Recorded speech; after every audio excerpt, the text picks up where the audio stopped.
Well, thank you, Mary, and thank you to the Health and Wellness Club here in the Villages. Hopefully today we're going to enlighten you with some stuff. How many newcomers that never met me before, seen me before? 1, 2, 3. Oh, most of you guys are veterans, but you've heard me before. I'm sort of shy, and as I get warmed up, it gets better and better. So there's so much to talk about that. To get started, I think the basic understanding is that before we get into the heavy stuff, as far as diagnostic testing and such, if need be, you need to know about how the body works. Because you see, knowledge is power. In Latin, the term doctor means teacher. Unfortunately today, when we go to doctors and we go to clinics, no one really tells people much as far as educating them, you know? And what I find is most frustrating for most patients, along with myself, is that when a person comes into my office for consultation and they have a 50-cent diagnostic word, I'll say, well, that's great. What caused it?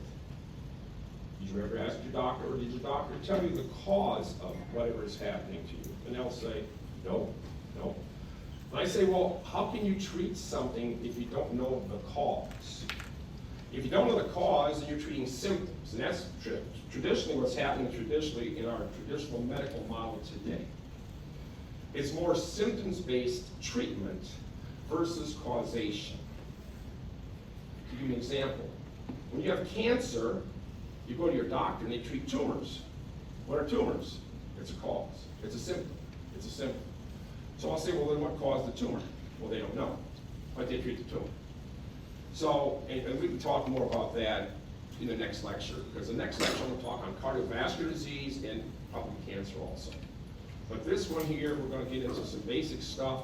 We're going to talk on endocrinology, such as the thyroid gland, the reproductive system, heavy metal toxicity, and so on and so forth.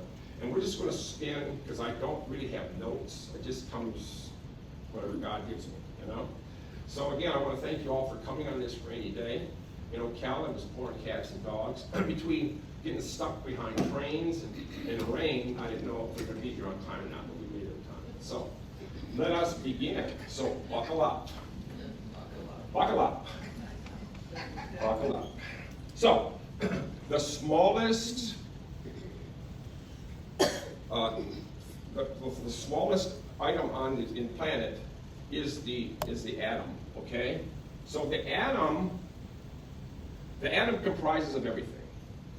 The air's got the atoms, you're all full of atoms, and so on and so forth, but they're tightly packed. So when you realize that when we're going right down to the basic fundamentals of life, we have an atom. And then when we're back in school, we learned that in the atom, in the center of the atom is something called the nucleus.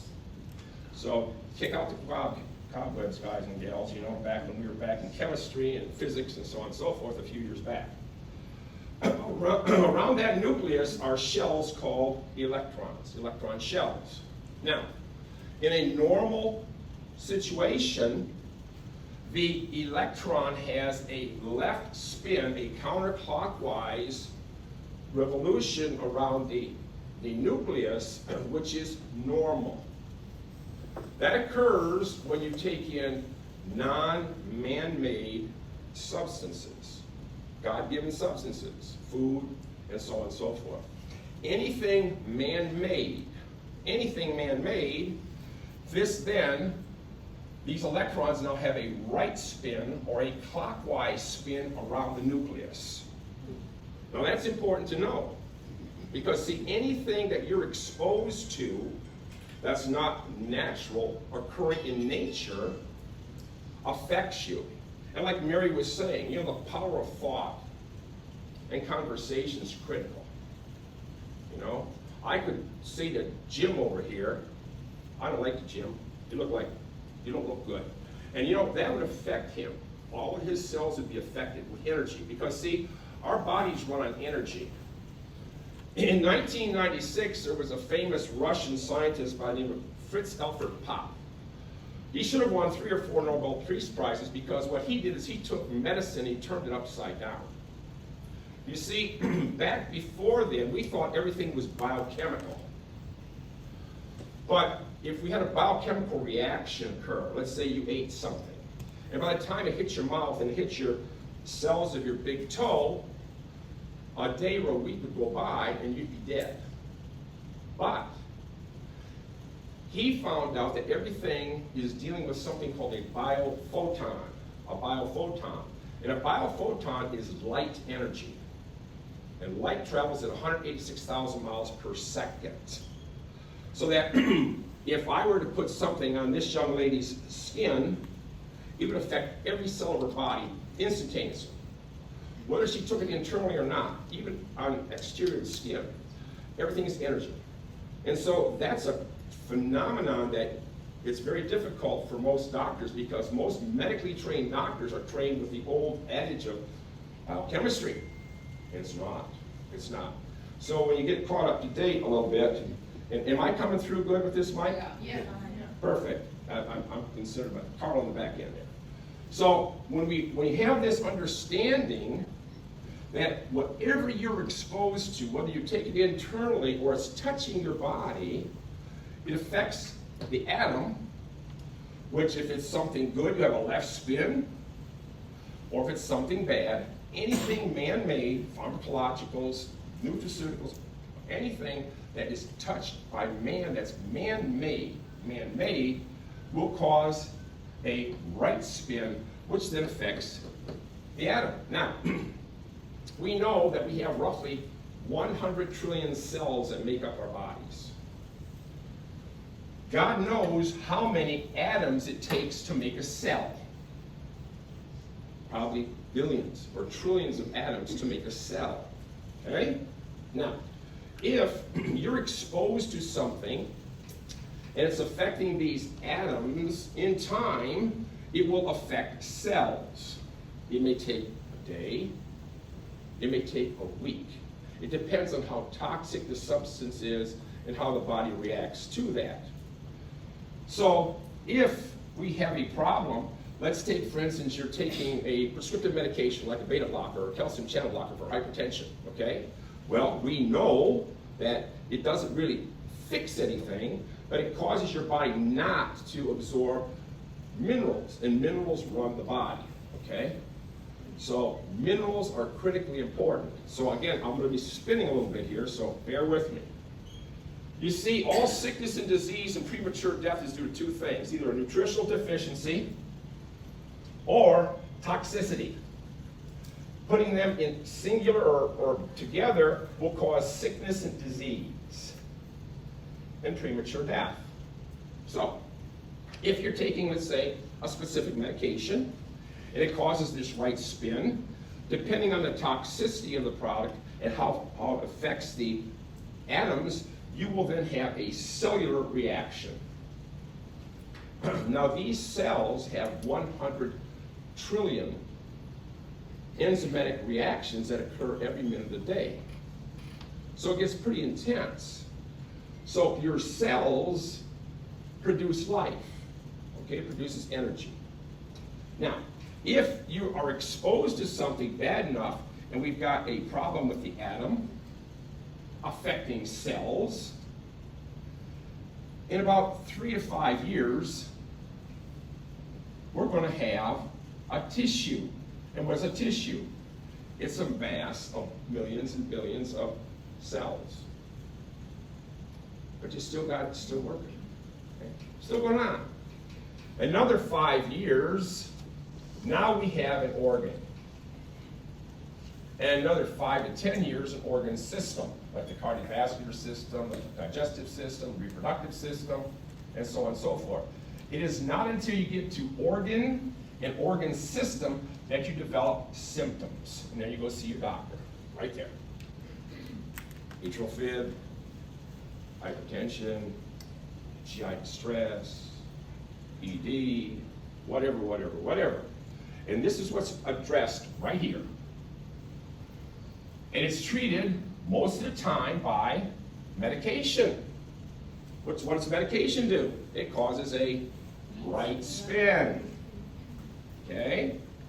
Now, If you brought your medication, we had a table, I could check you and show you how your medication is counterproductive to you. It's called applied kinesiology or muscle testing. I don't know if any of you had this done in the past, muscle testing or what have you, but your body can talk to me. I can check organs, I can check substances, I can check your foods, I can check your medications, I can check your vitamins to see whether or not it's productive or counterproductive for your body. Because if it's counterproductive and that muscle test's weak, you're going to have a right spin. And in time, it's going to affect the cells. We don't know how long. It could be quick, or it may be a short time, like a month to sometimes 6 months. Which then goes down the avenue from there to tissue, organ systems. Here's where our problems begin, right here, because when we have symptoms, when we see our doctor with our symptoms, they say, oh, you got a cardiovascular disease. You have coronary blockage of the right descending coronary artery, or you may have non-alcoholic fatty cirrhosis, or what have you. Any of the disease states. But the bottom line is what's causing it. You got to go back to here in order to address it and fix it. And there's only one person that can fix you, and that's you. No doctor, not even me, can fix you. I give you the gun, the bullets, and the clip. I tell you how to load it. You're going to load it, you're going to pull the trigger. Okay? So compliance is critical. But you see, the thing is this. Where I come from, I grew up out of a suburb of Grand Rapids, Michigan. You can tell I got my southern accent here. Yeah, I got a twang. Where I come from, $3 to $4 plus an opinion will get you a cup of coffee. Your opinion is worth nothing. My opinion is worth nothing unless I can objectively substantiate it. Okay? Never believe anything you hear in 50% of what you see. Take that home to the bank. If there's one thing to learn in this thing today, believe nothing you hear, 50% of what you see until you can prove it otherwise. Objectively. And that's critical. Okay? So I consult and treat people since 1981, so I'm going to year 43, 44 here. Starting to get older, starting to get some gray hair. But I've seen in excess of over 20,000 patients. And I've seen it all, from acne to cancer and everything in between. And I treat everything in that range. So my background is I have a degree in chiropractic medicine. I went to the National College of Chiropractic in Lombard, Illinois, graduated in 1980. From there, I came to Ocala, Florida, which was Ocala back then. Now it's fast Ocala. It's becoming another Orlando here. It's growing faster than what I'd like. I got a degree in naturopathic medicine with board certification. Now, board certification is a PhD. So I have a PhD in naturopathic medicine, plus a degree in naturopathic medicine, plus 3 PhDs or 3 board certifications in clinical nutrition, and 1 in homeopathy. I'm also an acupuncturist. I also have a degree in traditional allopathic medicine. I don't practice it, would never want to practice it, because when I was in clinical internship learning, I was teaching my clinicians proper differential diagnosis instead of me. I says, this isn't right, okay? But it was nice to get the education. Plus I have the extra 120 hours in postgraduate studies in pharmacology and toxicology and all that stuff. But it doesn't really matter, because see, if you can understand this right here, you could walk out of this room right now. You don't need to hear anything more. It's done. All the rest of this stuff I'm going to be talking about is fluff. Fluff. This is the basic foundation of life. All sickness and disease, premature death, is due to toxicity or nutritional deficiencies. So let's talk about nutrition real quickly. The number one thing that the body needs most of anything of all is minerals, minerals, minerals, minerals, minerals. Your vitamins, and I'm talking all your vitamins like alpha-lipoic acid, and you got probably like, vitamin C, vitamin E. All these nutrients are what they call coenzymes, and they must mix with enzymes secreted by your pancreas, mixed with food in order to digest. But minerals run it all. Without minerals, everything shuts down. So another thing to leave with is this. You need to have minerals in your body all the time. Our minerals are being depleted all the time because in our foodstuffs and such we're eating, we are laced with poisons and toxins. We have glyphosate, which destroys +2 cations. And a +2 cation is a mineral that has a +2 valence charge, such as sulfur, magnesium, calcium, vanadium, iron, and so on and so forth. And if those get destroyed and leached out of the body, it just takes time for these enzymatic reactions that occur in a cell to start to deteriorate, and now sickness and disease and death occurs. It's all minerals, okay? It's all minerals. Have anyone here ever used glyphosate? Nobody's used glyphosate. You just don't dare raise your hand, do you? I've used it. Works great. Long time ago I used to use it. Then what you do is you put glyphosate down on the plants, and you come back a week or two and everything is decimated. It's all gone. It's dead. And the reason is that the glyphosate stops the plants from getting the minerals from the ground. The magnesium, the potassium, the sulfur, and the calcium, and the plant dies. Well, we're eating plants that have been sprayed with glyphosate, and what is it doing to us? It's destroying our mineral content, which is then causing a slow death. We're just going a little slower than the plants do, okay? Toxins, what do we got? We have GMOs, genetically modified foods. We have glyphosate. We have herbicides, pesticides. We have everything, and we live in a sea of poisons and toxins in our world today. And with that in mind, it's a wonder humanity is as good as we are. Honest to God, I'm amazed. But the sad part is the body is a unique mechanism. It's strong. It's very resilient until you get to a point where it's got the breaking point. And finally, then when that happens, then everything starts to break down tubes. When you have enough stress on the body, it affects an organelle of a cell called a mitochondria. Now, the mitochondria is a power pack that produces ATP and energy in our body. And when the mitochondria gets affected, it shuts down the apoptotic switch. You know what apoptosis is? Apoptosis is this. This is how cancer is. You have a mama cell, and she has 2 identical daughter cells. It's called mitosis, okay? Now, under normal conditions, mama dies and a daughter dies. You have one cell that perpetuates on, okay? This death condition is called apoptosis. Now, when apoptosis does not occur, mama will die, but she'll have 2 daughter cells. And all cancer is the abnormal production of normal cells that did not break down properly. So cancer cells are normal cells, it's just it didn't break down properly, okay? So just keep that in mind. That's a little bit about how cancer works. So when you find out the mechanism as to what's causing the apoptotic switch to shut off, then what happens is symptoms are, you're addressing the cause, you can treat the cause, you can stop the progression, and then what happens is you can then kill the tumor, because tumors are easy to kill. Normal, okay?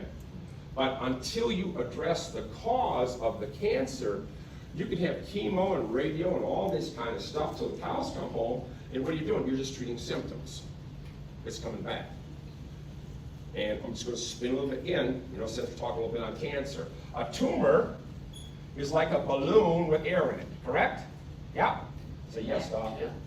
Okay, there you go. In that tumor, 98% are cancer cells, and 2% are cancer stem cells. It's the cancer stem cells that produce the cancer cells in the tumor. Now, chemo and radio destroy the cancer cells, but it doesn't do anything to the stem cells but make it more virulent. Virulence means it gets it peeled, Like if I had a skunk in the corner over here and I had a stick and I'm poking that skunk, what's he going to do? He's going to spray me, right? That's what happens when you get chemo and radio. Not only that, but when you get chemo and radio, you shut down your body's ability to heal because it destroys the hemopoietic tissue. Your bone marrow starts to deteriorate and change, and the chances of treating yourself and helping yourself after that is very slim. Less than 40% success rate of natural cures with chemo and radio. So, yeah, like I said, I just spun a little bit on that, but it's important to know because, see, we're all a little bit older here. Yeah. We're all just a little bit older.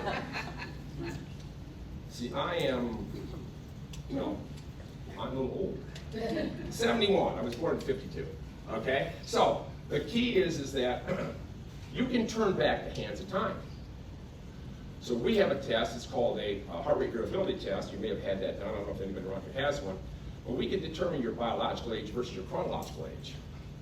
So my chronological age may be 71, but it checks my biological age through my parasympathetic and sympathetic nervous system, and my biological age may be 43.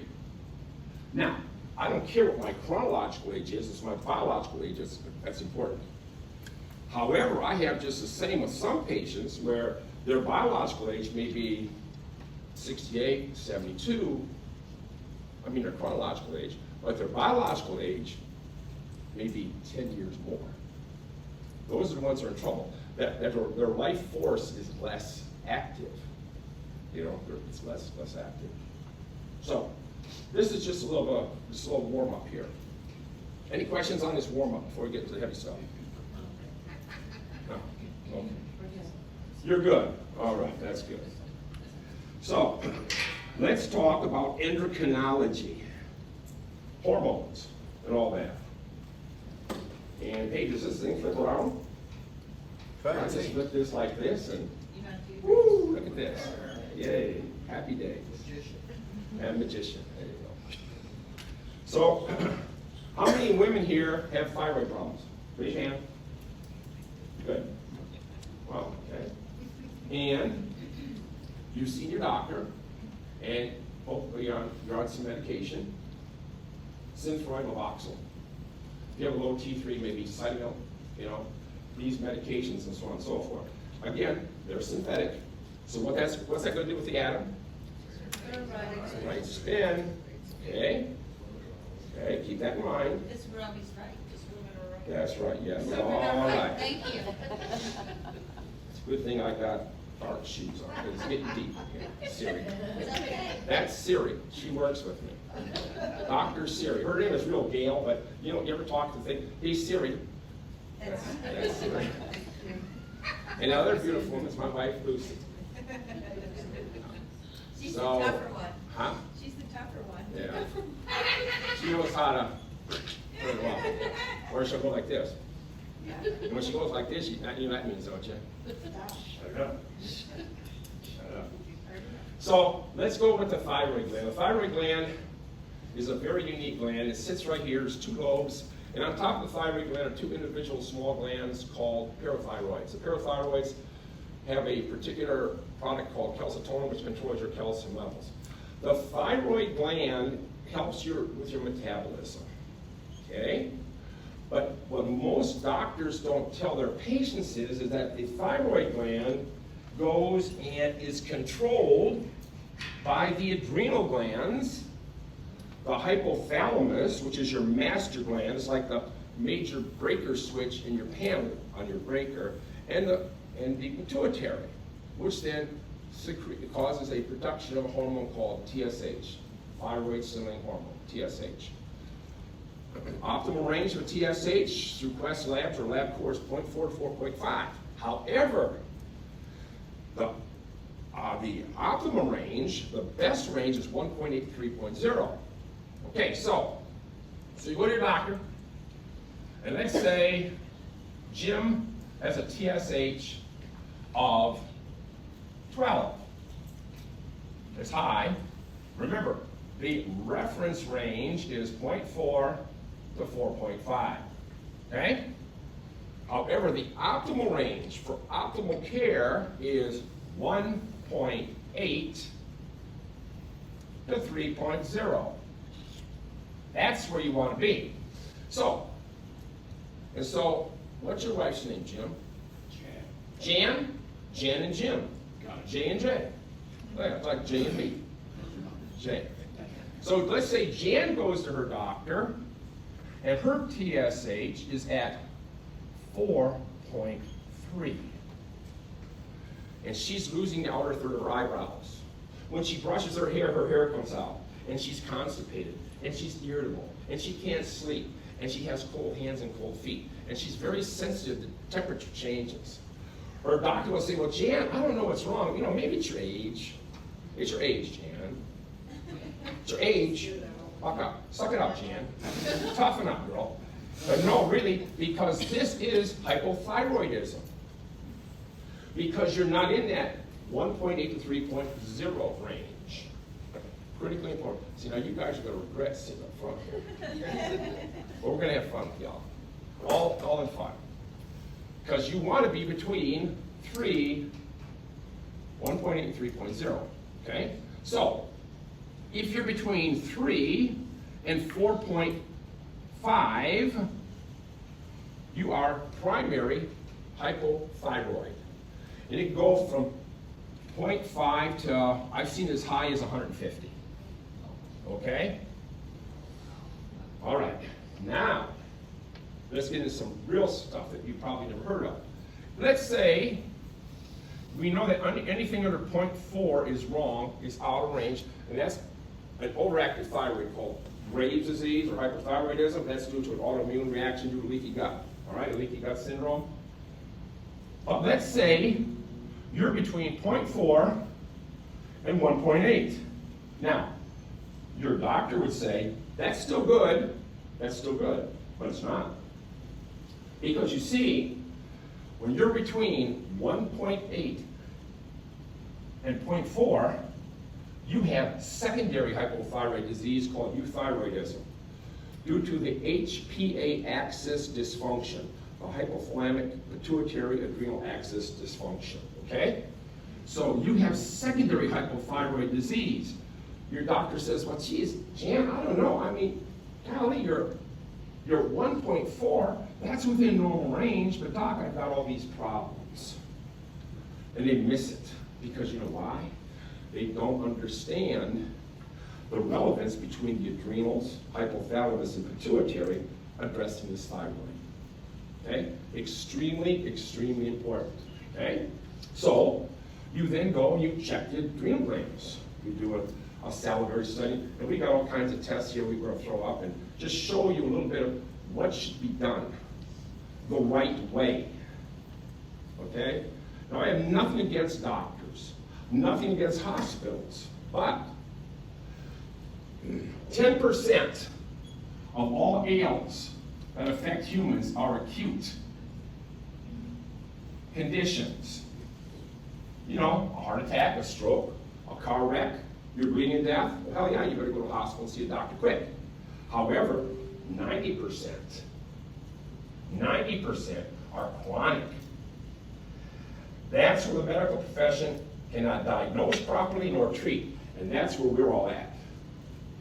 Because if you had an acute situation, you wouldn't be sitting in one of these chairs, I guarantee you right now, you'd be at the hospital here in the villages. Okay? Cancer, autoimmune disease, endocrine conditions, neurological problems, okay, reproductive problems, musculoskeletal complaints, all chronic. Can't be diagnosed properly and can't be treated properly. Why? Because what do? They give you medication. What does medication do? Causes a light skin, masks symptoms and doesn't find the cause, not addresses the cause. Okay? Start thinking. Remember, trust nothing you hear and 50% of what you see. Prove them wrong. Hey, doc, I've been taking Eliquis because I have clots. Well, doc, what's causing my clots? And doc, does Eliquis get rid of clots? No, it doesn't. Vitamin K2 does, but not Eliquis. And how long do I got to take Eliquis for the rest of your life? Why? Because if you don't, you're going to die. You're going to die. They scare the shit out of you for nothing. Okay? It's like it takes 7 years for cancer to show its ugly head from the beginning to its first inception. Once you're diagnosed with cancer, many times they send an ambulance to the doctor's office. We're going to get you to the hospital right now and start doing chemo and radio. Why? You've already had it for 5 to 7 years. Have time to think and put it together so you understand. Okay? See, we're all the same in this room. We all put our pants on the same way, one step at a time. I've been just blessed to have a little education behind me. And I like to talk. I like to educate. Really, in all honesty, I like to educate. Because I sat back, I was 55 years old. My first wife died of cancer. And I said, what the hell am I doing here? You know, I was in practice. I started when I was 28. I'm 71 now, okay? And you know, I found out, I said, God, what am I here for? And he said, you're here to be a healer. Okay? So, that's me. That's me. So, I'm a fighter, and I don't take crap from anybody, and I love a challenge. But you better be on your best day if you're going to challenge me. So, here's how it works with the adrenals. The adrenal glands are about the size of your thumbnail. Okay? They sit on top of each kidney. 2 kidneys, 2 adrenals. The outer third of the adrenal glands is the cortex. The cortex has 3 functions. Sex hormone production, because it produces DHEA. DHEA produces estrogen, and there's 3 forms: estrol, estradiol, and estrone, and testosterone. Testosterone and your estrogens. Okay? Boom. It produces mineral corticoids. Mineral corticoids, extremely important. You know what that is? It controls all of your minerals in your body. Mineral corticoids. You know, when I do a comprehensive metabolic panel on all my patients, the first thing I look at is their sodium level.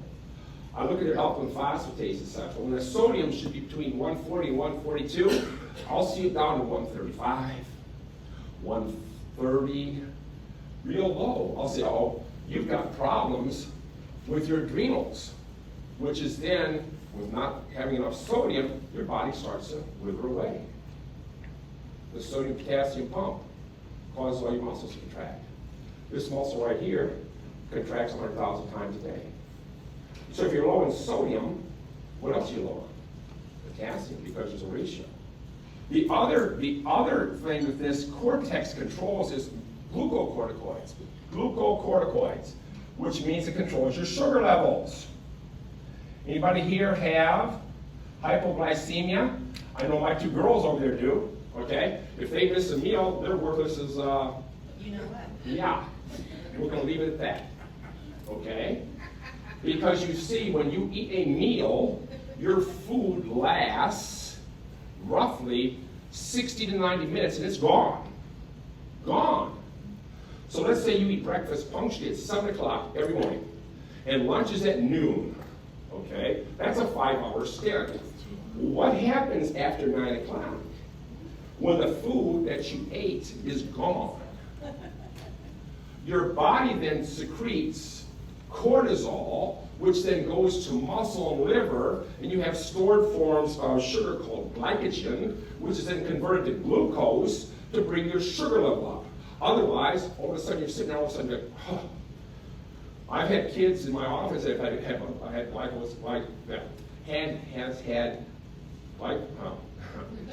had Need some sugar. That's it. Didn't have enough sugar. But you know, sugar can come in different things too. And Lucy can tell you all about that. But no, you can have hypoglycemia, okay? And when the blood sugar drops more than 40 millimeters of sugar at any given point in time, you start to crash. Headaches, shaky, you can pass out, you get irritable, and so on and so forth. So those 3 things, these are your sugars, all controlled by this. How do we know that a lot of diabetics, that you're taking insulin, isn't due to the fact that you have a problem with your adrenals, with the cortex? No one checks it. The inner 2/3 is called the medulla. The medulla produces epinephrine and norepinephrine. These are neurotransmitters, and they also control the autonomic nervous system. The autonomic nervous system is things we have no control over, such as heart rate, respiration, digestion, and so on and so forth. Okay? So this is the medulla. And it produces epinephrine and norepinephrine. Okay? And this controls brain function, blood pressure, and everything else. Now, from here, this sends up messages to the hypothalamus.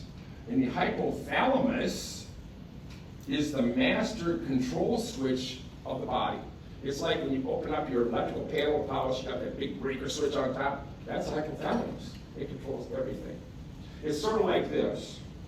If you made the best chicken soup in the world, Jim, and you used 7 products, but it was the best in the world, I said, no, I'm going to top you. I'm going to make my chicken soup to be better than yours. But instead of using one spice, I used another.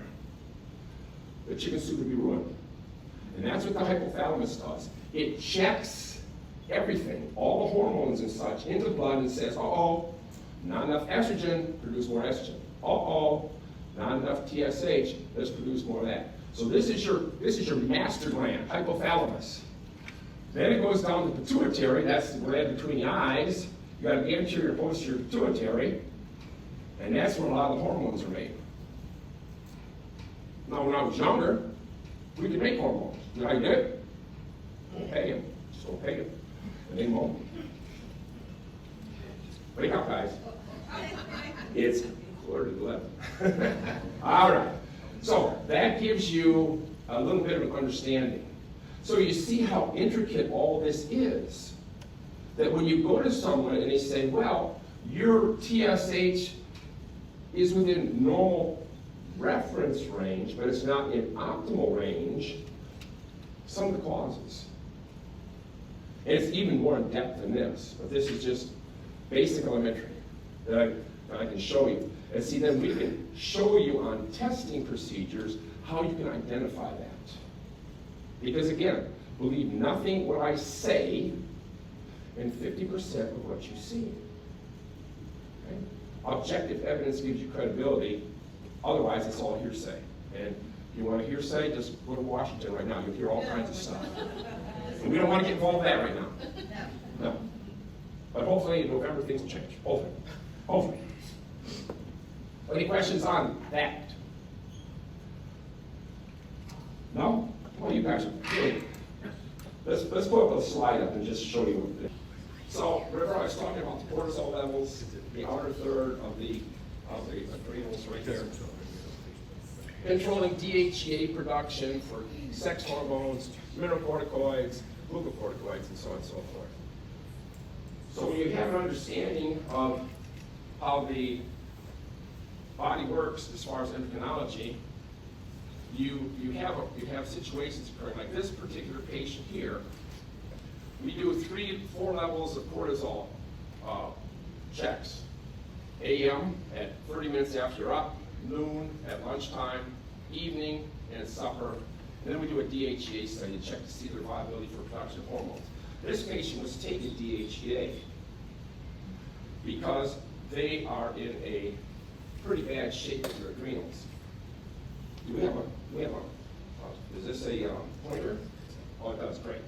So these are optimal ranges. This is what that patient came in with on that day when they did that specific test.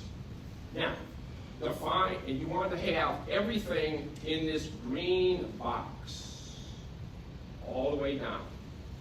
All 4 tests. And you can see that all the tests are in the blue to the dark blue, and she's got just a little bit going to the green at nighttime. Okay? So this patient comes in, they're tired, they wake up in the morning like they didn't sleep. They go to bed at night, they wake up multiple times at night sleeping. Okay? And in the afternoon, here's the biggest catcher for adrenal issues. Between 1 and 5 o'clock, you have a hard time saying, oh, you gotta take a nap, and then you have a craving for sugar. That's your first sign, because the glucocorticoids are out of sync. But when you get to the advanced stage, now you have the mineralocorticoids out, and now you have problems. And how that gets determined is they'll say, I love salt. I have to eat salt. I crave salt, potato chips, pretzels, and so on and so forth. They get that salt because they are severely deficient. And we picked that up long before this with doing traditional testing and so on and so forth. So anyhow, this person should be all up in here, and they're down in here, okay? So her, or whoever, man or woman, I don't know who, is at 7.8. The optimum range is 14 to 25, and together comes to 39. Divide that by 2, it should be, what's half of 39? What's half of 39? Okay? 19.5. So if that person was at 19.5, they'd be right here, right where they should be at. But they're way down here. Which then correlates when they come in the morning, they say, well, you know, I go to bed at night and I can't sleep, but I wake up in the morning like a train wreck. I get 10 or 12 hours of sleep, and I'm just dead butt tired. Dead butt tired. And then we take what at lunchtime, at lunchtime, here's her number at lunch. Do you all see there? Here's her number at lunch. Here's her number. Here's where she should be at. 5 and 10 is 15. If I'm at 2, it's 7.5. So 7.5 would bring her right to there, where she should be. Okay? At supper, when she takes her third spit, just before dinner, she's at 1.2. Normal range is 2 to 5. Add together, 7. Come to half, it's 3.5. She should be here. She's down here. But at night, she's a little better. A little better. She's at 1.3. Normal range is 1.4. Comes to 5, divide by 2. She's be at 2.5. So all 4 of these samples are out of range. Now, she has been diagnosed with a diurnal cortical problem consistent of the phase 2 HPA axis adrenal gland dysfunction. As you can see, now we have objective evidence to substantiate why she has her symptoms. Okay? Why? Then you can sit back and say, well, what's causing this? Then you go down the rabbit hole a little deeper. Heavy metal toxicity usually is a big one. You know, mercury, lead, toxicity, severe mineral deficiencies and such. But she's at what they call HPA axis deficiency right here. There's 3 phases, phase 1, phase 2, phase 3. And when you get to phase 3, you don't walk into my office. You come in a wheelchair or a walker, okay? In phase 3 of adrenal gland exhaustion. So this person is in some serious trouble, okay? Let's go to the next slide. On the same one, just slide down a little further. We then we check their sex hormones. Now this is important on sex hormones because in traditional, okay, ahead. Could you put your microphone closer again? Yeah. Oh, It's I'm using it. Okay. Yeah, we got some. It's still up. Okay, so this is, as Gail was saying, this is a 71-year-old female. Okay? A 71-year-old female. Okay? Now, we run these tests simultaneously together. It's like a battery of 4 tests, and we're checking the hormones. Now, this is very important for you to understand when it comes to hormones. When you take blood from your arm, called the antecubital fossa, to check your hormones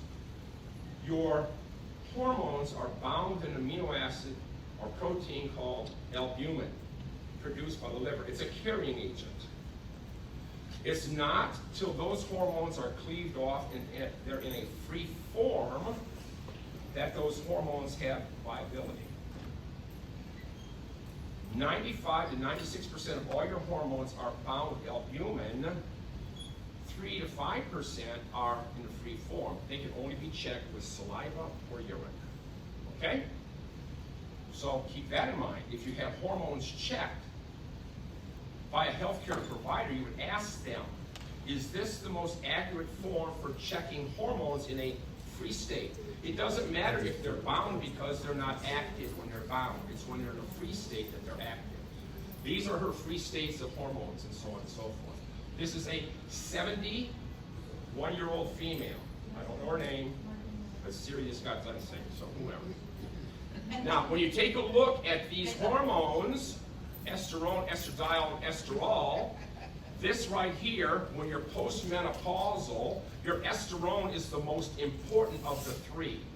This is the most powerful of all your hormones right here, estradiol, when you're in reproductive years.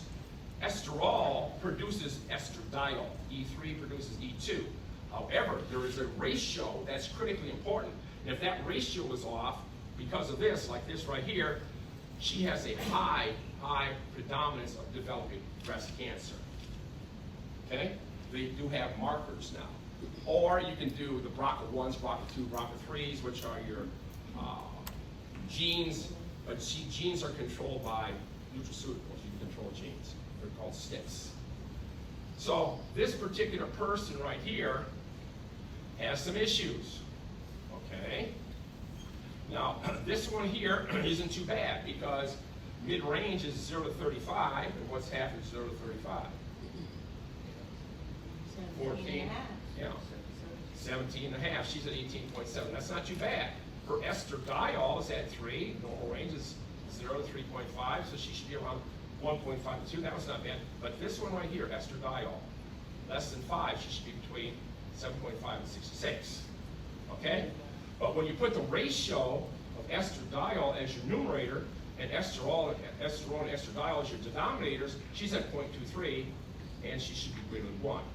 Because right here, this physician, this medical doctor, found out the estrogen quotient, medical doctor, for cancer, probable cancer of the breast, okay? And if you're under 1, you have an increased risk. If you're 1, a lower risk. If you're greater than 1.5, you are at an optimal range. Progesterone in her case is high, okay? That's important, okay? Because she was supplementing progesterone. And progesterone destroys estrogen. They're antagonistic to each other, okay?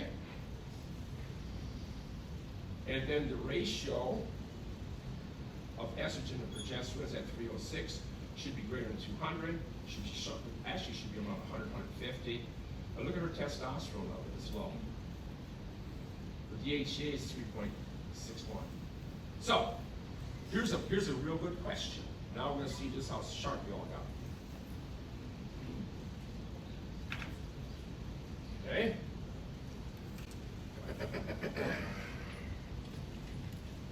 So, this young lady has a high DHEA level, a high progesterone level, a low cortisol level. All right? So what is she doing? She is supplementing herself with certain things and trying to override her problem of her adrenals. Okay? So, this here is telling me she's not producing DHEA. Because you see, DHEA turns into testosterone. So let's talk about hormones. Here's how hormones are made. Cholesterol. What's the normal level of cholesterol? What should it be? American Medical Association said cholesterol about 2 or 3 years ago, 223 plus or minus 10%. 223 plus or minus 10%. Now, when I first started practice and I was drawing blood, the normal cholesterol was anything from 0 to 240. And guess what? We've come back to normal. We've come back to normal. Now, if you're over the age of 70 and your cholesterol is under 200, your chances of developing cancer are tenfold. Your chances of developing and dying of either a bacterial or viral infection are fivefold. 70 or over. That cholesterol is your friend, not your enemy. The killer that's going to hurt you is triglycerides. Those are double-edged razor blades. And triglycerides are due to sugar. When you eat sugar, Cocoa Puffs, Frosted flakes. Frosted Flakes, all that stuff, Jim. Dunkin' Donuts. When you have the excess of sugar, your body stores in the form of triglycerides. That's a double-edged razor blade. That will kill you. However, statin drugs don't destroy triglycerides. Right? So hang with me because it gets more fun. Cholesterol turns into what we call pregnenolone.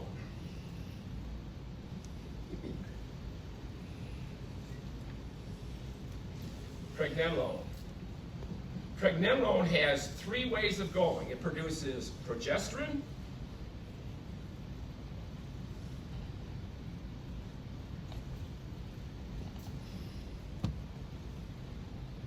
it produces cortisol,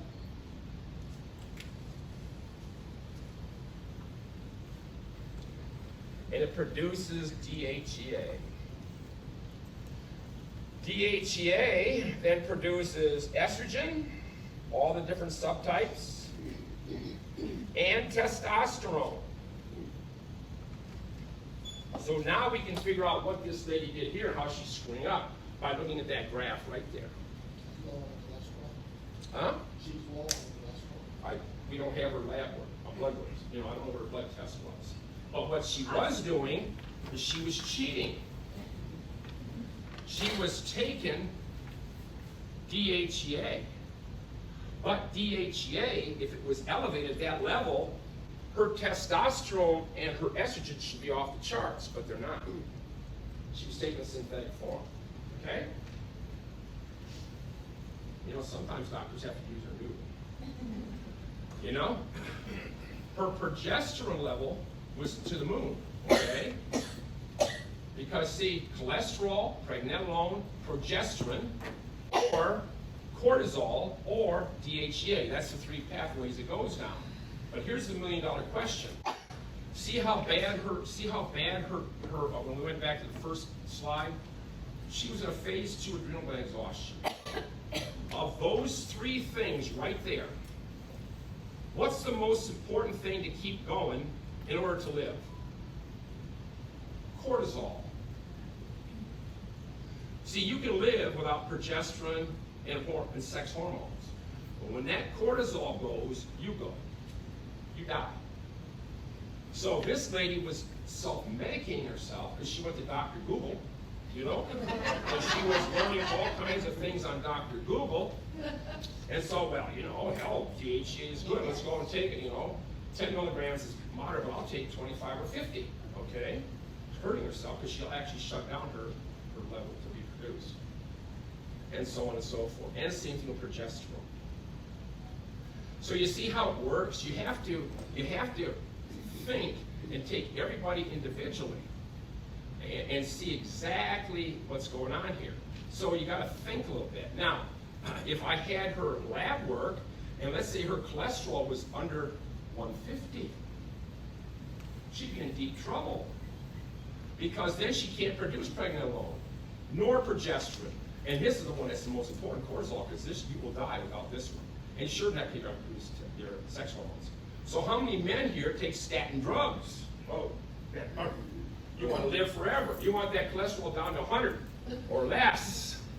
Well, when that happens, you don't produce this. And you wonder why you're ED'd and all this kind of stuff.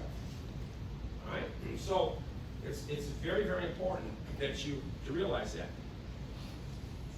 Any questions on this? Let's go to the next slide. Let's go. Yeah, I have a question. Go ahead. My doctor states that I should be under 200. So, am I supposed to challenge him? Yep. So you don't know what the hell you're talking about. Then you talk to that girl right there and get the medical references, because the current medical reference says cholesterol, the American Medical Association says 223 plus or minus 10%. If you're under 160, you're a sick person. If it's under 130, it's cancer proven otherwise. Well, he's pushing 180. Is what Yeah, he's looking it's for. still too low. You're over 70, aren't you? Well, yeah, way over. Yeah. How do you feel? Uh, Good. Fair. Fair. Yeah. But you see, you get this stuff done. Let's go to melatonin, and we'll go to that one next. We're going to talk about this same person had the third of the 4 tests done. This is called melatonin. What's melatonin for? Sleep. Sleep. That's y'all think, right? Wrong. Wrong. Bring it up water.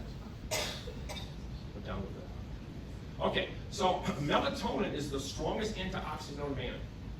Stronger than alpha-lipoic acid, stronger than glutathione, stronger than vitamin C, vitamin E, astaxanthin, you name it, 10 times, 100 times stronger.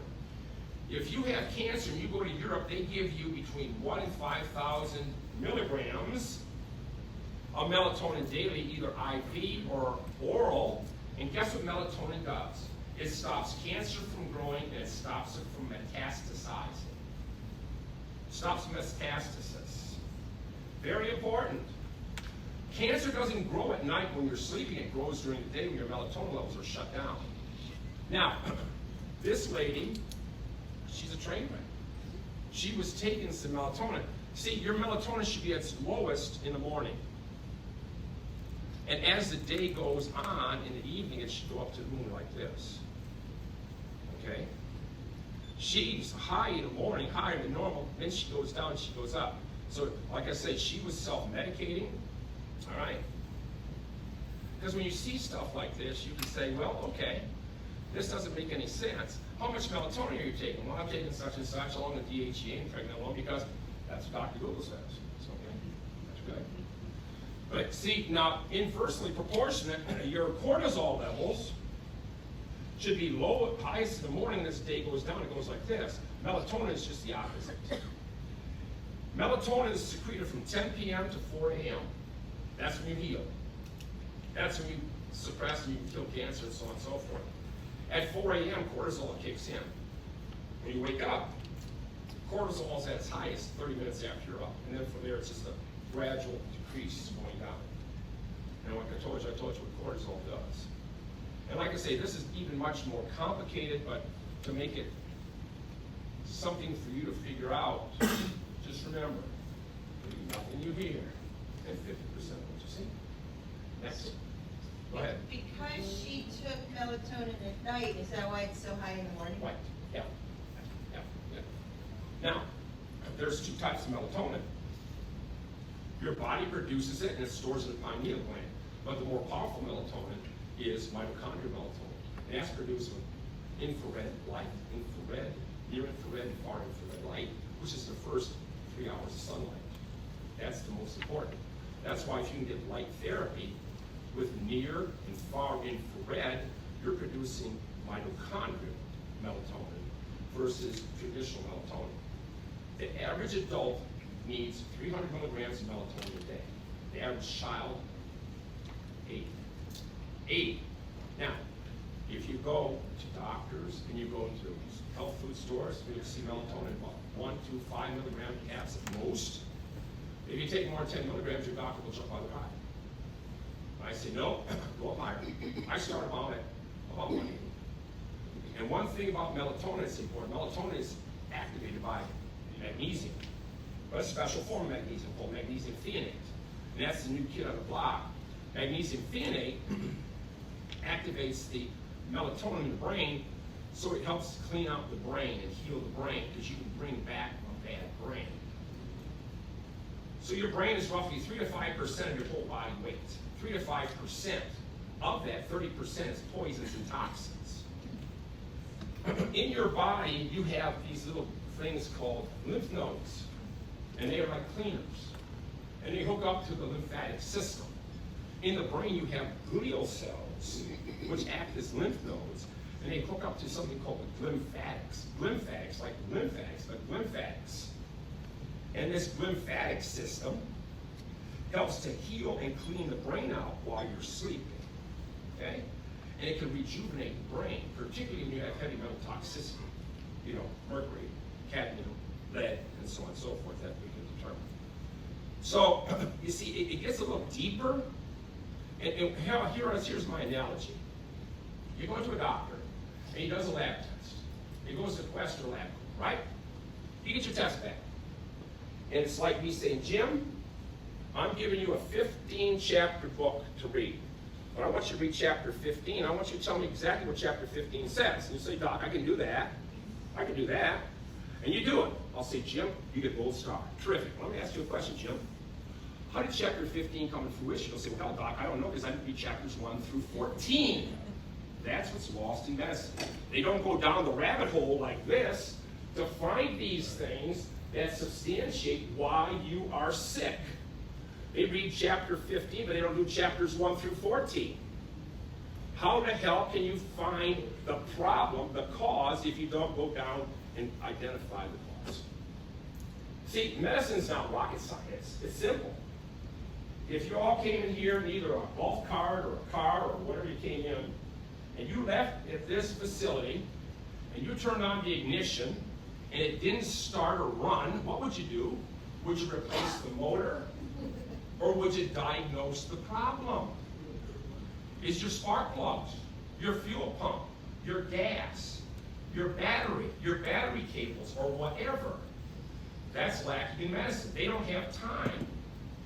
They say, this is what you got, this is what the lab test says, we got to do this, and this is it, boom, boom, boom, boom, and they'll say, okay, if you're a sheeple.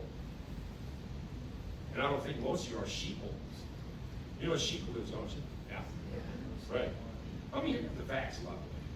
Any of you raise their hand and got the vax? None of you got vax? Oh! Shame on you. Shame on you. Okay, so this is the fourth test of that, just that pen. And like I said, she had other things too, because we went to heavy metal toxicity. This is her neurotransmitters. This is an extremely important test for anyone who deals in psychiatry, psychology, or whatever ology it is dealing with the brain. Because you see, your brain produces hormones that controls everything of your body. Your brain, your thought processes, your ability to sleep, your personality, everything is controlled by your brain, by these hormones. And so when you go to your doctor or whomever, and they say, well, you got this problem, I'm going to give you an SSRI drug because it'll help fix you. Okay, so you start taking it, and sometimes you feel lousy because these particular neurotransmitters, either on the high or low end, will cause problems. To give you an example, serotonin, GABA, aminobutyric acid, and glycine, those are your inhibitory neurotransmitters. They relax your body. Oh, I'm almost out of time. Jesus. I'm just getting warmed up. They relax your body. The rest of these neurotransmitters are excitatory. They excite your body. Now, the normal range of these neurotransmitters should be right in this green area, right there. Where you can see serotonin is in the blue. The normal range is 60 to 125. This person's at 51.5. What should that person be? If you take 60 plus 125 is 185 divided by 2 is what? 92.5? 92.5, and she's at, and this person's at 51.5. Is that important? You bet. Because you see, lower serotonin can contribute to mood concerning problems such as anxiety, OCD, depression, anger, and sense of discontentment. It can also cause poor sleep quality, appetite changes, as well as chronic fatigue, rheumatoid arthritis, and overall lassitude. How? Now, how would a doctor know that? They didn't check it. How do they know that? I wouldn't know. I wouldn't know. So you have to assume responsibility for your health, because if you don't take responsibility for your health, you're going to have no health. And don't be afraid to ever ask a doctor for anything. Okay, dopamine. Dopamine is in the yellow. 144, normal range 125 to 250. That's 275. What's 275 divided by 2? It's what? 130. So, what? No, 138. 125 plus 250. 125. Well, anyhow, so her dopamine levels are low. Okay? She should be here. Okay? Low dopamine is associated with anxiety, depression, difficulty concentrating, decreased libido, anxiety, and may be associated with increased addictions and other stimulatory activities. Here's your people who have sugar cravings, they have sex cravings, they will look at pornography, they do crazy things. They're addicted. This because their dopamine levels are low. Okay? See? But you gotta prove all this stuff. When you can prove it, then you can address it. Then you can address it. Right? Epinephrine and norepinephrine. These are produced at the adrenals. Remember I told you her adrenals were shot? This was the internal 2/3 of the medulla. They're on the high end of normal. So they're high end. So upper ranges of epinephrine and norepinephrine is contributed to stress, anxiety, agitation, irritability, insomnia, hypertension. Also associated with poor exercise endurance, and so on and so forth. See? So you see what you're doing, what we're doing is we're following and going down the rabbit hole. We went from chapter 15 now to chapters whatever to find causation so that you can treat it so that the symptoms go away.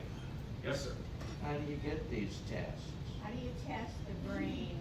Come to my office. The blood test or? It's urine and saliva, yeah. It's gotta be done, yeah, in a licensed physician's office. Yeah. So that's just one of four. I mean, we got a whole bunch more. I know we're short on time. It's about 11:20 or 11, we got about 10, 15 minutes. But I've got all kinds of tests. I've got lab tests. But when you do a thyroid profile, there should be 10 tests done, not just one or two, not a TSH or maybe a T4 total or T3 free. How about T3 uptake? T3 uptake tells whether or not you're on hormone replacement therapy, because when you take hormones, you cause hypothyroidism, taking hormones, because it causes a negative feedback loop to occur in the pituitary gland. All right? So that's important. And remember, when you're taking hormones, many of them, like the stuff, birth control pills and stuff, it's made out of horsehair urine. I think your body knows the difference between horsehair estrogen and your estrogen, and it causes problems. Even bioidenticals are still synthetic drugs. Be careful. When you take hormones, you're going to cause a negative feedback loop to occur, and you're going to cause a reaction. Hormones, thyroid. Hormones, thyroid. Hormones, thyroid. When your cholesterol for a woman is greater than 240, 250, 260, it's thyroid, no doubt, because the LDLs are going to get also. Men above 240, 260, prostate. Prostate. Happens all the time. But then it is what kind of a thyroid problem is. It could be hypo, Hashimoto's, secondary hypothyroid, tertiary hypothyroid, or grade disease. Okay? So, yeah. Any questions on anything? Yes, sir. How do you fix her? How do I fix her? I don't even know what her name is. She's in the process. Siri knows. I know. Siri knows. You didn't get to the good report. Yeah, the big ones. We did heavy metals on her. We did all kinds of stuff. We also can check you for food sensitivities and allergies. Some of the foods you eat, you may think are good for you, but you may be wrong. Like my wife over here, she loves eating avocados. Yet avocados, she's allergic to. She can't eat meat, beef. She's allergic to beef because she doesn't have enough epicoric acid, so she developed a sensitivity, then from the sensitivity to allergies to beef, and so on and so forth. So we can check all that stuff. We do all kinds of stuff. Okay. How do you Fix the gut. You fix it. Fix Everything occurs in the gut. And there's a lecture I can do on leaky gut syndrome, and I have a slide presentation that'll blow your mind with on leaky gut. All sickness and disease occurs in the gut. Okay? Due to sensitivity, histamine levels, and so on and so forth. So if you want to be healthy, you don't take any grains that's got gluten in it. You don't take anything that's got casein, that means all dairy, gone. And for God's sake, you never take anything that's got caffeine. That includes coffee, tea, and chocolate. Bad. See, they think I'm a fun sucker. Why live? That's it. That's true. I got a 45 in my truck. So far. But I'm just saying to you, this is important. The human race we have been mesmerized into a bunch of baloney. And you got to think outside the box. You know, that we're all going to die someday. You can't get away from it. But why suffer? Why suffer? Go to bed one night, now wake up the next day. All atrial fib due to two things: magnesium deficiency or an issue with the last molar with a cavitation or an abscess causing direct relationship to the vagus nerve, which causes that issue to occur. Okay? A cavitation or a abscess in the last molar of the right side of the jaw, which has a direct correlation with the vagus nerve, and the vagus nerve controls heart rate, so on and so forth. How much magnesium should we take a day? 10 milligrams per 1 pound of body weight. So if you weigh 160 pounds, Jim, you need 1,600 milligrams of magnesium a day. Minimum. Now, if you take regular, like citrate and malate, then you're going to never get off the stool. You're going to be on the pot all day long. But if you take glycinate and methionate, you will not only help yourself, but you're also getting out those 2 brain cells up there between your ears. 2. Why they both working, sir? You might have 3. 3. He's a good one. Jim's a good one. All right. Okay, back to that question, back to that guy right there. Did you have a question? Yeah. Did you have a question? The question I have is that, you know, how do you take these tests and everything else? Uh-huh. How can you fix them after things done, or is it going to be a vitamin and mineral highway? What's things after that? It depends. You see, how old are you? 76. 76, okay. So 76 years of your life, you've been living a certain lifestyle. And you'll come to me with all kinds of stuff and say, hey, Doc, I feel like a train wreck. I'll say, let's find your problems, and we do. Now, I have to turn back the hands of time. Now, we know the body will go and replace itself in 7 years. Every 7 years, you replace your body. The one unique thing is that you have 100 trillion cells times 10 of the normal gut bacteria that are replaced every 3 days. Your normal gut probiotics, every 3 days. And then if you don't have the right stuff, your body with dysbiosis, secondary leaky gut syndrome and such. So the bottom line is this, yeah. Once you start on this, and you start seeing the improvement, you go at it. You take a look at this gal right here, right there, and talk to her. She's been with me for 1.5 years now, and she has had a lot of things happen to her, and she listens because she feels better. And she doesn't listen on everything because she loves to play golf on these glyphosate golf courses. But the bottom line is that if you listen, you will heal yourself. Okay? Even though you can take a lot of good things, how do I know you're not going to go out to eat and have something with garbage in it? And if you drink alcohol destroys all water-soluble and fat-soluble substances. So if you go out to a place here in Brownwood, I guess that's your high-end place around here, to see a fancy restaurant, and you say, you know what, I want a before-dinner drink, I want an after-dinner drink. Well, you might as well just have a handful of dirt, because all the nutrients you had with alcohol here, the fat and water-soluble substances are destroyed there. Life ain't easy, and it's hard, but if you want to be healthy, it's my job to lead you to the best path that I can get you. But I can't force you to do anything you don't want to do. You can sit there and say, shit, I don't want to take all these vitamins. That sucks, man. I want to have my scotch on rocks and all this stuff and whatever. And have my pumpkin pie with ice cream on the side, followed with a latte. You wonder why you feel like a train wreck. You know, I'll say, well, here's what you got. Here's what you should do. You do it. Like I said, I'll give you the gun, the bullets, and the clip. I'll tell you how to load it, how to shoot it. You pull the trigger.